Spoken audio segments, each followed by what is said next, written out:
So Intersect did a video where he polled people to ask what gods should be added to Smite 2, because Hi-Rez didn't go that route. And I want to check it out and see what the results were. So make sure you guys, check out Intersect. Stop doing Intersect on Smite. Recently around the god choices made so far in terms of bringing gods to Smite 2. I've made my own thoughts clear on this in many videos, but now it's time for your thoughts. I sent out a survey to both my audience and the Smite Reddit asking you to rank every Smite god from 1 to 5 based on how high priority they are for coming soon to Smite 2. 5 being very high priority and 1 being bottom of the barrel. I got almost 800 responses, so a huge thanks to anyone who took time to fill this out. I've averaged out all the scores for each god into one number, and this video will discuss the findings. Let's jump in. Okay, so first up, I intentionally left the gods that have already been added to Smite 2 in the survey and asked people to rate them as that was smart, so we can get a feel for if they were good choices or not according to the That's a really, so I'm glad he did that. With the overall average of all gods being at 3.21, I would say that any god above that in these scores was generally a good choice to bring according. Okay, I'm surprised Jingwei isn't lower.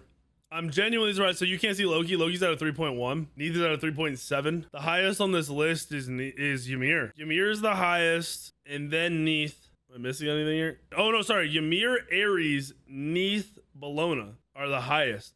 Wow. That's out of 800 people.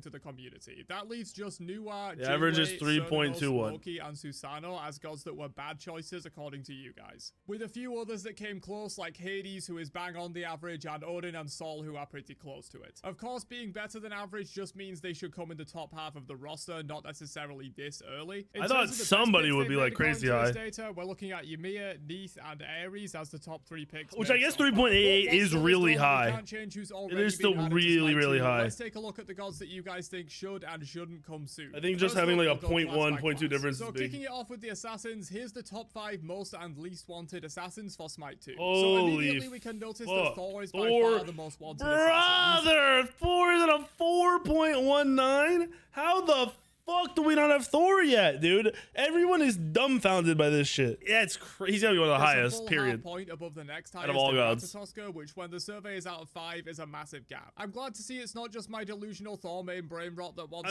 I think we're getting, I believe that before like middle of next year, we'll have all of these assassins. That's my genuine guess. And then I think we're getting Kali. I think we'll end up with 6 of these 10 gods that are on the screen. The community generally agrees too. Rat and Pele I think are also great picks. Some or all of Rat's acorns could even have active or toggle effects, as I've suggested in previous videos. Rat's acorns can be OP in Smite 2. Is a fundamentally great design. Nemesis and Suku are interesting to see this high, if I'm honest though. For Nemesis, I can love them, it, as we don't currently have an Nemesis is one of my highest viewed videos of all time, like regular gameplay videos of all time. Kali, Bakasura, or Arachne could. Suku though, for me personally, there will be a lot of people love Nemesis. I would add before him. Moving on to the bottom 5, we have 2 clear outliers at the bottom of the pack, those being Arachne and Bakasura. Dude, the 2 AA of the 3 AA junglers. As both of these gods are just left-click W pub stompers for the most part, and could probably I love Arachne, man. Going into Smite 2, in my opinion. Kali is next up, and while she is substantially higher than the last 2, she still scores very low, and I can see why. She's similar to Arachne and Baka in that she just holds I think Bastet's fun to play in her current state in Smite 1. Literally can't die and heals half her health on kill. Legion, thank you for 73 months, dude. Being low priority due to how frustrating she can be to deal with. They've attempted minor reworks on her many times already with not much success, so we'll see how she fares coming into the sequel. Hi-Rez should use this video. I think is the black sheep in this bottom 5, as he's not really that toxic or unfun to play. Who's the baddest goddess? Your mom. He's just generally unpopular and not super well loved. Alright, moving on from the assassins though, let's take a look at the top and bottom 5 guardians for Smite 2. Yo, what the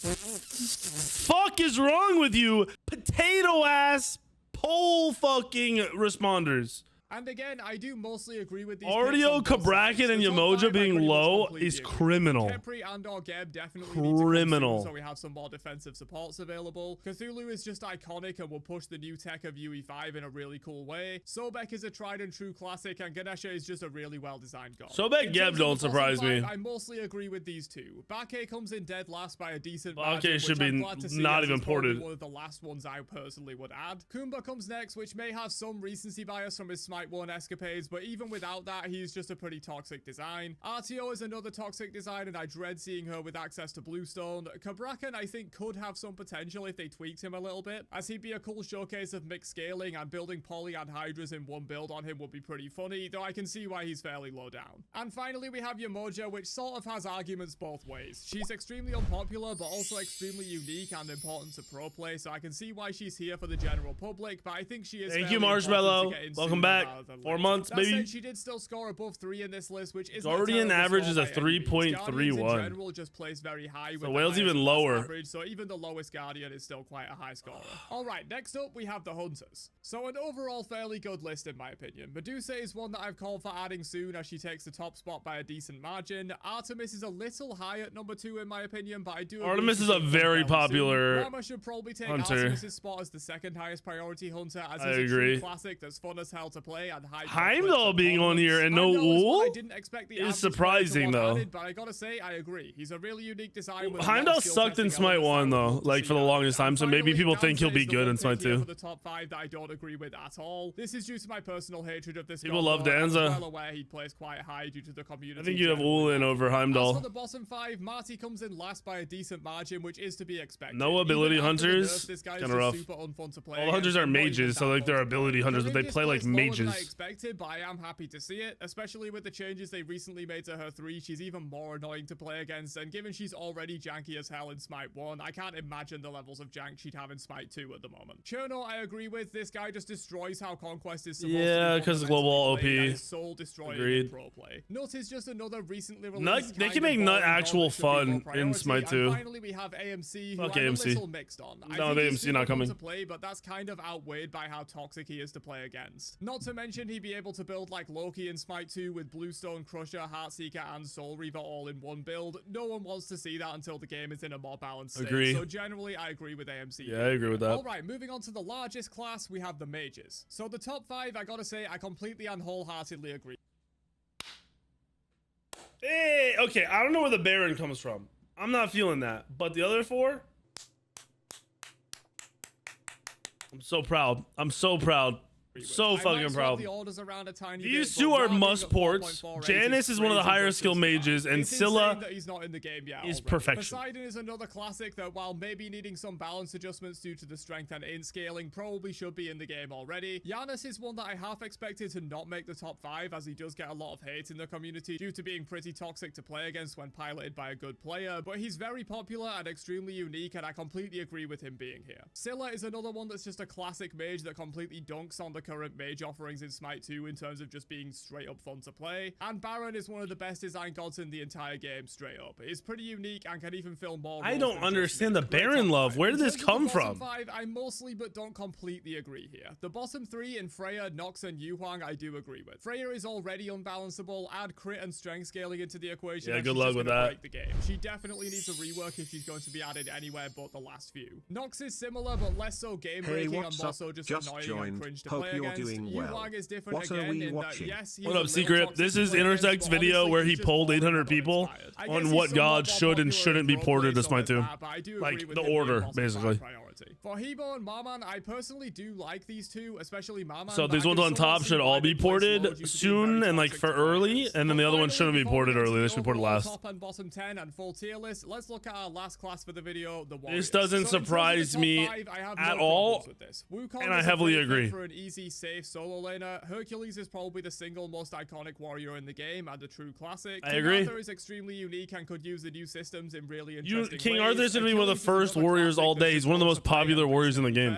And Guan Yu is pretty much the same. I personally don't That's find him that actually fun, but kind of like a perfect 5 warrior the list. bottom 5 I have some mixed feelings on. The mana at the bottom makes complete sense. He's been breaking Smite 1 for years upon years at this point and could use some kind of rework to make his base kit more interesting and useful and his ultimate less brain dead. I mean, I don't want to play against the gods, but I agree. I know Shiva mains will be sad about this, but he's not very popular and brings nothing unique to the table compared to more popular and fun warriors. Erlang Shen is one I am sad to see here. I understand why he's here. He breaks the game on a level only paralleled by the mana in terms of warriors, but I do feel with the new systems in Smite 2 of no classes and role flexibility being a priority, Erlang could actually be allowed to just be a jungler in Smite 2 and not be forced into the solo lane. Could he use some changes going forward? Probably yes, but I think he could work. Nike, I completely agree with. She's super annoying to play against and not even that fun to play. And finally, Osiris, I think, is sort of suffering from the same situation as Yamoja. Warriors had the second highest class average, and it just so happens Osiris is in the bottom 5 despite having an okay score. Alright, with the classes done, let's move on to the top 10 and bottom 10 picks overall. Kicking off with the top 10 highest priority gods for Smite 2 according to the community. Here's the list. Overall, a really solid list. I said these 3 for the last like 2 months, that these are the absolutely should already be in the game ports. In my opinion, it stacks pretty heavily on the mage and guardian side of things with 4 mages Fuck and 3 Cthulhu, guardians and only fuck 1 Kepri, other class. all the rest So are fine. straight up just adding these as the next 10 gods is probably not the best course of action, but adding these very soon with a sprinkling of other high performing hunters, warriors and assassins will be the best way to go. I've discussed all of these already in the class section, so I won't repeat myself here, but the general list is extremely solid. If any of these 10 gods were the next ones to be added, I and the community at large will be very happy. It's worth noting that Ra got in the far and away game? the highest scorer on It the would be entire Mordred list, if he and wasn't Thor is fucking also a ass. decent bit above the rest. But let's move on to the bottom 10 gods that should come to Smite 2 last according to you guys. Another generally good list in my opinion. Of course, this is assuming none of these gods get substantial reworks going into Smite 2. So here's the problem with this. I understand the AA junglers being at the bottom of this list, but you need them in the game. They start to create a balance within the game because items have to be balanced differently because they exist. So it creates like a whole nother game. It changes everything about it. You have to have one of these 3, and we're going to get Kali. It's already been data mined. So I'm fine with it, but you can't not have a single auto attack jungler. Great additions if their core gameplay issues were fixed first. Though I gotta say, with how Smite 1 has handled reworks for the last 8 They're or some of so the most years, I don't have a popular lot of junglers for low-level players to learn the game as well. So it just makes no sense to not have them. Toxic to play against and make the game more unfun if they're in the match. Shiva is probably the only exception here, and as mentioned before, he's just one of the most basic and boring gods to exist. Other than slight order changes like Freya being at the very bottom, I mostly agree with this list and would be happy if none of these gods made it for a long time. I hope the Once whale again, just gets assuming no deleted. major reworks are coming for them. That's all I have to talk about for the data, but here's the full tier list if you're interested in how. Aha, that's what I wanted to see. Where the fuck is Mercury? You guys see Mercury in this bitch? Where did they vote Mercury? There he is. Who else is in the top? Merlin? Agni, I 100% agree with. Bologna was a questionable one. Sylvanas, we are getting late, bro. Late. This is actually surprising. Horus on this list is wild. Some of the gods that are already in being on the list, like Kukulkan, Bologna. So many of these gods aren't fun. Why do we want them in the game? Hey, they just Sarkhet here, shit. Like Vulcan being low here is crazy to me. But you have Cleo on, like high here. I don't. Scotty's low on the list. Kronos is low on the list. Zhongqi is low on the list. Ichel could be so fun. Probably won't be, but could be Ao Kuang low on the list. Persephone not at the bottom. Chunga is gonna be low on the list because Chunga just went through a period of time where she was the best god in the game for like 3 months. And it wasn't even an argument. She was like the best god. I thought Apollo would be higher. Wool should be higher. Maui would probably be pretty good in Smite 2. No Kuzimbo. Raijin would probably be a good port. Fuck Thoth. Ravana's another one. Ravana is like a basic like jungle bait, like a base god to have. So I feel like having Ravana in the game is valuable. Having to sit through ads during a weak daddy stream would be calling a fire giant with only 1 sunder up. All right, watch out, you might get kicked, Dusty. Maybe 11 months. Interesting list.